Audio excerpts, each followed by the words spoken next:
And now back to the Bible Rewrite Project. Abraham traveled from there to the land of the Negev, and made his home between Kadesh and Shur. Then he lived for a time in Gerar.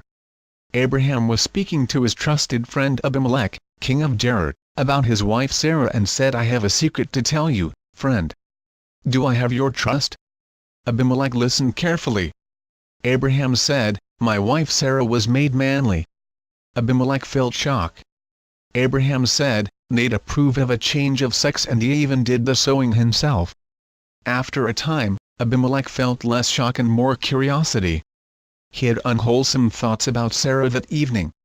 But when he lay down to sleep, Nate came to Abimelech in a dream, and said, "See, you are a cursed man because you have coveted another man's wife." But Abimelech had said, "But she is not really a she." Nate said, "You must respect the sanctity of marriage, regardless." Abimelech said, "I understand, Nate. I am sorry. Please forgive me." Then Nate said to him in the dream, "Prove your remorse. Cut off your piece of flesh and replace it with female flesh."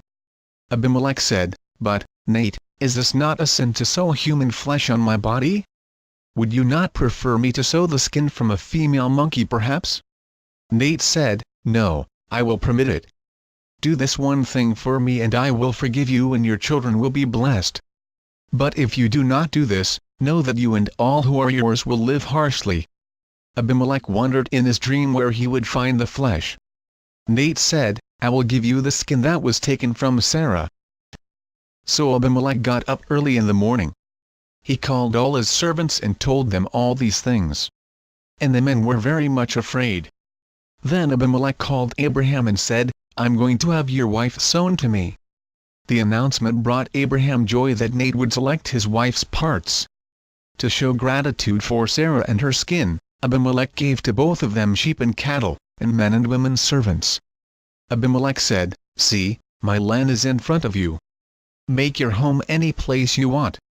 He said, "Thank you, Sarah, for everything you have done for me. See, I will have given you 1,000 pieces of silver, but still I am in your debt forever." So Abraham prayed that the surgery would be successful, though he knew that in Nate's hands there could be no mistake with the scalpel. Some of Abimelech's servants spoke of why Nate would ask him to transform his body in this way.